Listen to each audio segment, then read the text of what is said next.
احمد یہ کیا کرتے ہو تم؟ میں تھک گئی ہوں، میں نے ابھی ابھی صفائی کی ہے۔ پھر پانی گرا دیا فرش پہ۔ سنوبر تھکے ہوئے لہجے میں بولی۔ احمد نے شرارت کرتے ہوئے سنوبر کے اوپر بھی پانی کا گلاس پھینک دیا۔ سنوبر غصے میں احمد کے پیچھے بھاگنے لگی۔ آج نہیں بچو گے میرے ہاتھ سے، احمد کے بچے، تمہاری جان نکال لوں گی۔ احمد بھاگتے ہوئے گارڈن میں آ گیا۔ یہاں گلاب اور کئی رنگ کے پھولوں کے پودے لگے ہوئے تھے، ہر طرف مہکتے ہوئے پھول، ہلکی سی ہوا، گارڈن میں لگا گھاس۔ جھولے کے گرد احمد گھومنے لگا۔ سنوبر نے ہاتھ میں جھاڑو پکڑا ہوا۔ احمد رک جا، بہت غصہ ہے آج تم پہ مجھے۔ سنوبر تھک گئی تھی، دوڑتے دوڑتے پاؤں پھسلا گر گئی۔ احمد نے دیکھا سنوبر گر گئی۔ احمد دوڑتا ہوا سنوبر کے پاس آیا۔ سنوبر کیا ہوا؟ سنوبر اوندھے منہ زمین پر لیٹی رہی۔ احمد نے سنوبر کے سر پر ہاتھ رکھا، ہلانے لگا۔ سنوبر اٹھو نا، کیا ہوا؟ وہ ہلا رہا تھا۔ اٹھو میری جان، چلو مار لو مجھے۔ سنوبر نے بالوں سے پکڑا احمد کو۔ بچو بوس آیا تم نے مجھے۔ وہ ہنسنے لگا۔ احمد چلانے لگا۔ مجھے درد ہو رہا ہے، بال تو چھوڑو میرے۔ سنوبر بالوں سے پکڑ کر ہال میں لے گئی۔ چلو وائپر پکڑو، لگاؤ فرش پر، پانی خشک کرو۔ احمد زور سے بولا۔ یا خدا کتنی ظالم بیوی ہے، بیچارے شوہر سے کام کروا رہی۔ ہائے میری پھوٹی قسمت۔ سنوبر مسکرا رہی تھی۔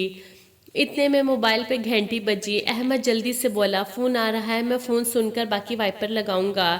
سنوبر نے کان سے پکڑا۔ صفائی کرو، میں سن لیتی فون۔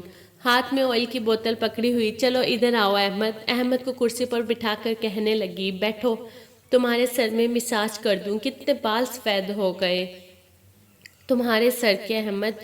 احمد مسکرانے لگا۔ ظلم بھی کرتی ہو شوہر پر اور اتنا خیال بھی رکھتی ہو۔ احمد زمین پر بیٹھ گیا۔ سنوبر احمد کے سر میں آئل لگانے لگی۔ احمد اپنا خیال رکھا کرو اور ہاں مجھے ستایا نہ کرو۔ احمد نے سنوبر کا ہاتھ پکڑا، چوم کر کہنے لگا۔ میری پاگل سی جان، میری زندگی قربان تم پہ۔ جانتی ہو میں جب آفس میں کام کرتے کرتے تھک جاتا ہوں تو صرف تمہاری آواز سن کر میں فریش ہو جاتا ہوں۔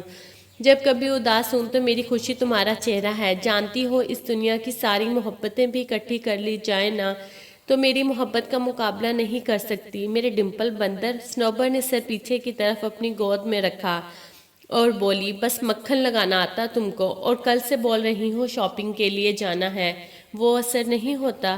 احمد مسکرانے لگا۔ اچھا تو سر کا مساج کرنا رشوت تھا؟ چلو بھائی میں شاور لے لوں، پھر چلتے ہیں آپ کی شاپنگ کرنے۔ احمد سنوبر کا ہاتھ پکڑے شاپنگ مال میں گیا۔ وہاں احمد کو ایک پنک کلر کی فراک نظر آئی جو بہت ہی خوبصورت تھی۔ احمد نے سنوبر سے کہا وہ فراک کیسی ہے؟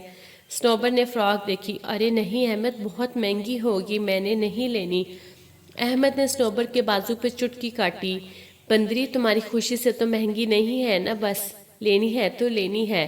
سنوبر نے احمد کی طرف دیکھا۔ احمد تم بھی نا بچوں کی طرح ضد کرتے ہو، اتنی مہنگی لے کر وہ گھر میں تو پہن نہیں سکتی، جا کر بس الماری میں رکھ دینی ہے، پہلے ہی اتنے کپڑے پڑے ہوئے جو ایک بار بھی نہیں پہنے میں نے۔ احمد نے دکاندار سے کہا وہ فراک پیک کر دیں۔ سنوبر کی آنکھوں میں آنسو تھے۔ پاگل ہو تم بھی، بالکل ویسے احمد، اپنے لیے بھی کچھ لے لو۔ اب احمد نے سنوبر کی آنکھوں میں دیکھا۔ میرے لیے تم ہو نا بس، مجھے اور کچھ نہیں چاہیے۔ ایک ہم سفر کیا ہوتا ہے؟ احمد نے بتایا تھا۔ ایک مرد کیا ہوتا ہے؟ احمد نے بتایا تھا۔ مردانگی اپنے ہم سفر کی سانسوں میں سانس لینے کو کہتے ہیں، احمد نے سکھایا تھا۔ سنوبر کی زندگی کو جنت احمد نے بنایا تھا۔ احمد کی زندگی کو جنت سنوبر نے بنایا تھا۔ سنوبر حاملہ تھی۔ مجھے شہزادی چاہیے، بالکل تمہارے جیسی کیوٹ سی۔ سنوبر بولی۔ نہیں جی، مجھے تو بیٹا ہی چاہیے، احمد نے مسکرا کر کہا۔ سنوبر میں پہلے بتا رہا ہوں، مجھے بیٹی چاہیے تو بس چاہیے۔ سنوبر احمد کی طرف دیکھ کر ہنسنے لگی۔ پاگل ہو احمد، بیٹے لوگ بیٹے مانگتے ہیں اور تم بیٹی؟ احمد سنوبر سے کہنے لگا۔ بیٹیاں تم جیسی ہوتی ہیں، پیاری سی، معصوم سی، کیئر کرنے والی، حور جیسی، بس مجھے تم جیسی ہی میری بیٹی چاہیے، پھر میں اور میری بیٹی تم کو بہت ستایا کریں گے۔ سنوبر نے کہا اللہ پاک تمہاری خواہش پوری کرے، اور اگر بیٹا آیا نا تو میں اور میرا بیٹا پھر تم کو ستایا کریں گے، اور اس کو بالکل بھی تم جیسا نہیں بننے دینا میں نے۔ اور پھر اللہ کی رحمت سے بیٹی پیدا ہوئی۔ احمد نے باہوں میں اٹھایا، آنکھوں میں آنسو تھے۔ میرے شہزادے، میری جان، پاپا کی گڑیا۔ سانس سنوبر کا ماتھا چوم کر کہنے لگا۔ تھینکس سنوبر اس خوشی کے لیے۔ دوستو سوچئے نا، یہ زندگی کتنی خوبصورت ہے، زندگی کی ڈور ہمارے ہی تو ہاتھ میں ہے۔